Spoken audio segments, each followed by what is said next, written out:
What's up, everybody? Let's talk about something we've all struggled with at some point: procrastination. It's that sneaky little habit that creeps up on us when we least expect it, derailing our productivity and leaving us feeling frustrated. You know that feeling, right? The one where you have a million things to do, but you just can't seem to get started? That little voice in your head saying, yeah, we'll get to that later, while you're knee deep in cat videos and scrolling through memes. It's like a never ending cycle of distraction. Turns out a whopping 95% of us procrastinate at some point, which means it's basically a universal human experience. We're all in this together, folks. But here's the thing: procrastination doesn't have to be our default setting. We have the power to change our habits and take control of our time. We can actually rewire our brains to be more productive and get stuff done. It's all about understanding the science behind our behaviors and making small, consistent changes. In this video, we're diving deep into the science behind procrastination, and I'm sharing 7 super practical strategies that you can start using today to kick procrastination to the curb and unlock your ultimate productivity. These tips are designed to be easy to implement and highly effective. We're talking about actionable tips backed by science that can help you finally tackle that to-do list, crush your goals, and maybe even have some time left over for those cat videos. No judgment here. Imagine how great it will feel to finally get things done and still have time to relax. So buckle up, smash that like button, and let's do this. Together, we can conquer procrastination and become the most productive versions of ourselves.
Our first strategy is a simple yet incredibly effective one: the 2-minute rule.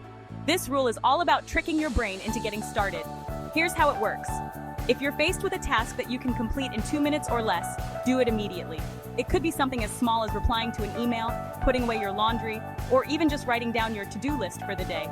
The beauty of the 2-minute rule is that it helps you overcome that initial resistance to getting started. Once you've completed a few small tasks, you'll find that you've built momentum and are more likely to tackle bigger, more challenging tasks. Plus, checking off those small wins releases dopamine in your brain, which makes you feel good and motivates you to keep going. It's a win-win. So next time you're feeling the urge to procrastinate, remember the 2-minute rule and just get started. You'll be amazed at how much you can accomplish. All right, let's talk about strategy number 2, time boxing. This one's for all my fellow time warriors out there who struggle with distractions and staying focused. Time boxing is essentially scheduling blocks of time for specific tasks. Instead of saying, I'm going to work on this project today, you say, I'm going to work on this project from 10 a.m. to 12 p.m. today. See the difference? By setting clear boundaries for your time, you create a sense of urgency and accountability. You're less likely to get sidetracked by social media or other distractions because you have a dedicated time slot for that task. Think of it like this: you wouldn't schedule a meeting and then just not show up, right? Treat your time-boxed tasks with the same level of importance. Pro tip: use a timer to keep yourself on track and take short breaks between time blocks to avoid burnout. Time boxing is a game changer for productivity, so give it a try. Chapter 4, strategy number 3, break it down, conquering the mountain, one step at a time. Our next strategy is all about tackling those big, daunting tasks that make you want to curl up in a ball and hide. These are the tasks that seem insurmountable at first glance. We're talking about the power of breaking it down. This method can transform your approach to any overwhelming project. Often, Procrastination stems from feeling overwhelmed by the sheer size of a task. It's easy to feel paralyzed when the end goal seems so far away. But here's the secret. Big tasks are just a bunch of smaller tasks in disguise. By breaking them down, you can make them more manageable. Instead of looking at the entire mountain, focus on the first step. This initial step is crucial in setting the momentum. Break down your task into smaller, more manageable chunks. Each chunk should feel like a mini goal that you can achieve. This makes the task seem less intimidating and more achievable. Each small victory builds your confidence and keeps you motivated. For example, let's say you need to write a research paper. The thought of writing the entire paper might be overwhelming. Instead of thinking about the entire paper, start by setting a goal to write one paragraph. This small step makes the task more approachable. Once you've done that, celebrate that small win and move on to the next paragraph. Each completed paragraph is a step closer to your final goal. Remember, Rome wasn't built in a day, and your project doesn't have to be either. Patience and persistence are key. Break it down, take it one step at a time, and you'll be amazed at what you can accomplish. Each step brings you closer to conquering your mountain. Chapter 5. Strategy number 4, the power of accountability. Because sometimes we need a little nudge. All right, let's be real for a second. Sometimes we need a little extra push to stay on track. That's where the power of accountability comes in. When we tell someone else about our goals and deadlines, we're more likely to follow through. It's like having a built-in cheerleader or a gentle reminder, depending on who you tell. Find an accountability partner, whether it's a friend, family member, or even an online community. Share your goals with them and ask them to check in on your progress. You can even up the ante by setting consequences for not meeting your goals. For example, you could agree to donate to a charity you dislike if you don't complete your task by a certain deadline. Remember, accountability isn't about punishment. It's about support and motivation. Find your cheer squad and let them help you reach your full potential. Chapter 6, strategy number 5, reward yourself, because celebrating wins fuels future success. We're halfway through our productivity boosting strategies, so let's talk about something fun: rewarding yourself. When we reward ourselves for completing tasks, we create positive reinforcement that motivates us to keep going. It's like giving your brain a little high five every time you achieve something. Think about what motivates you and set up a system of rewards for yourself. It could be something small, like taking a break to watch your favorite show, or something bigger, like buying yourself a new book or gadget. The key is to make the reward something you genuinely enjoy and look forward to. This will make the task itself seem less daunting and more appealing. So go ahead and treat yourself. You deserve it.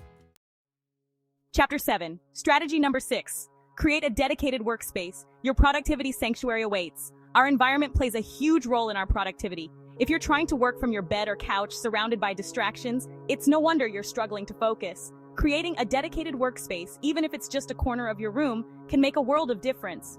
This signals to your brain that it's time to buckle down and get to work. Make sure your workspace is well lit, organized, and free from distractions. Add some personal touches like plants or inspiring quotes to make it a space you actually enjoy spending time in. Remember, your workspace is your productivity sanctuary. Treat it with respect, and it will reward you with focus and efficiency.